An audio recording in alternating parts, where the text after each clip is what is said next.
Greetings. I hope each and every single one of you is doing well. This is Dr. Shakira Nakasaga, and today I wanted us to discuss through some scriptures in Deuteronomy 28. And Deuteronomy 28 is a very interesting chapter. When you read it, you feel blessed. All these blessings are going to come and fall on you. You are going to live an abundant life. For the first few verses, it reads, "If you fully obey the Lord your God and carefully follow all his commands I give you today, the Lord your God will set you high above all the nations on earth. All these blessings will come on you and accompany you if you obey the Lord your God." Unfortunately, most of us, we forget to read the first few verses and we focus on the other verses that come in because they are telling us how much we are going to be blessed. And who doesn't want to be blessed? We all want to be blessed. A life full of blessings is, I don't know how I can describe it. It is a life worth living. You're just so comfortable. It's just so, you just want to live life each and every single day without worrying about anything because God is blessing you day after day after day, and we are all blessed. And by the way, even though you may be going through challenges, you are still blessed because there are some aspects to your life that are moving forward. You may not be having a job, but you can wake up, you're breathing well, you are in good health. All you have to worry about is the job. That's what you have to look at. And others, they may be having different challenges depending from one situation to another. Another challenge may be health, but maybe it is not too critical that you are on oxygen support. You can still wake up, you can eat your food well. So depending, we are all blessed, but challenges keep on coming to test our faith so that they either make us, build, grow us in the spirit, or they will break us. But I'm not going to go in that direction. Today I wanted to focus on Deuteronomy 28 because whenever you feel anxious, whenever you feel sad, whenever you feel, goodness, I don't know what's going to happen next, and you need your spirit to be lifted up, go to Deuteronomy 28 because it says, now on the third verse, you will be blessed in the city and blessed in the country. The fruit of your womb will be blessed, and the crops of your land, and the young of your livestock, the calves of your herds, and the lambs of your flocks. Your basket and your kneading triumph will be blessed. You'll be blessed when you come in, blessed when you go out. Who doesn't want to read such? Eh?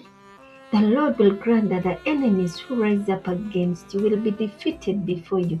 They will come at you from one direction but flee from you in seven.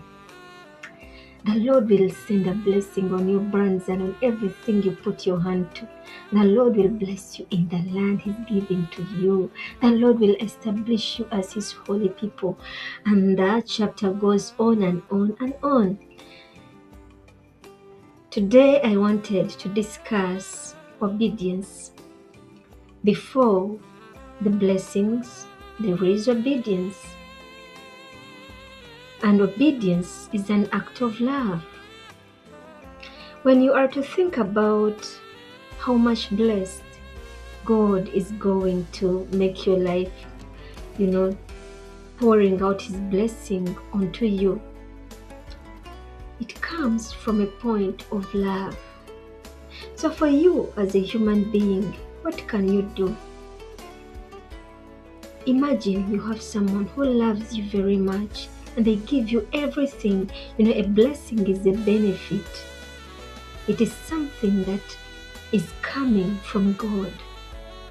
You don't have to be worthy of that blessing. because we've been blessed in so many ways and we are not worthy of those blessings. What least thing can you do as a reciprocation of that love that God is showing to you? Obey Him. Obey what He says.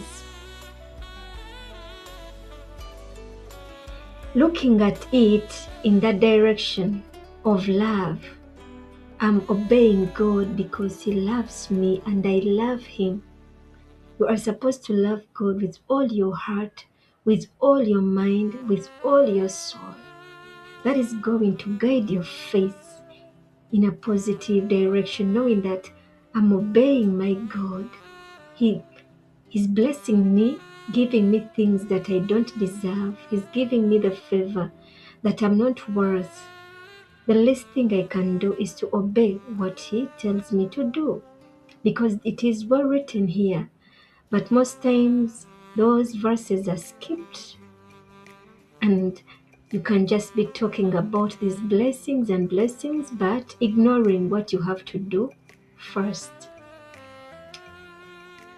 Obeying the commands of God, it can come from that point of love that I'm trying to emphasize on, but also it can come from a point of punishment.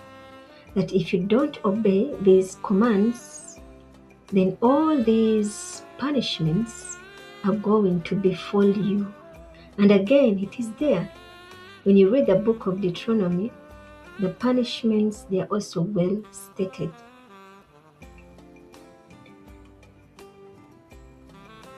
And today I wanted to encourage us all, because first of all, those punishments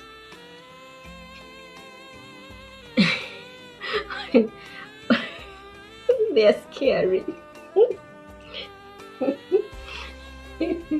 Those punishments are very scary, and you don't want to be punished. You don't want to be punished, even us.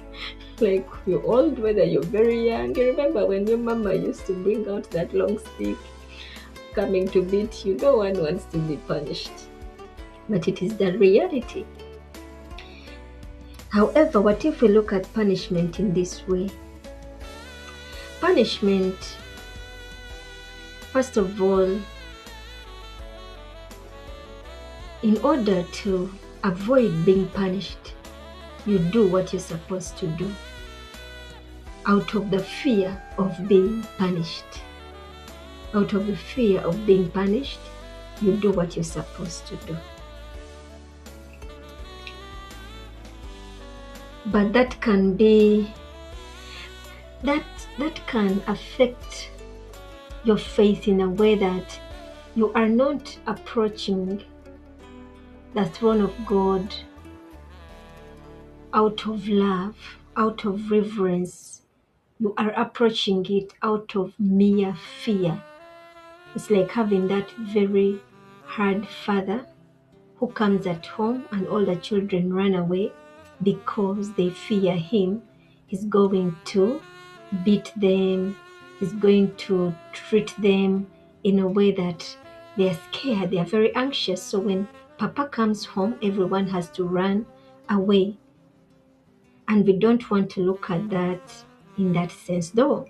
Some people, I think that is the best way they can be brought up, or that's the best way they can be taught. It depends from one person to another. But also we've been instructed to love our God with all our heart, with all our mind, with all our soul. And if we understand that, okay, the punishments come when you don't obey what God tells you to do, first of all, why is God telling you to obey? Because He loves you and He wants to protect you. Whatsoever He's telling you, it is to protect you because He loves you. If you don't look at it in that direction, then you are going to do things not out of love, not out of understanding the love of God He has for you, but out of threat, out of fear, and that may really stunt or it may stagnate your faith. That is what I wanted to share with you today. Let us all move in obedience to what our God tells us to do, because He loves us. No one loves us more than the way God does. Not even our parents. Our parents have been given charge to take care of us, but then we belong to our God fully. He has the absolute control power, everything over us.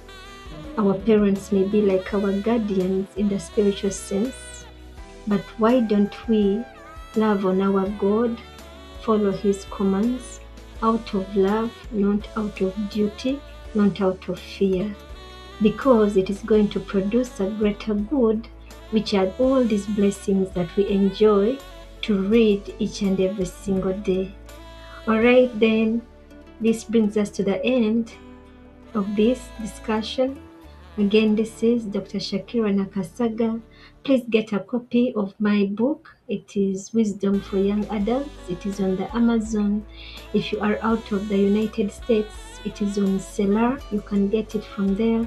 You can also get it on Gumroad, and there you can actually pay for it in installments. Other than that, God bless you.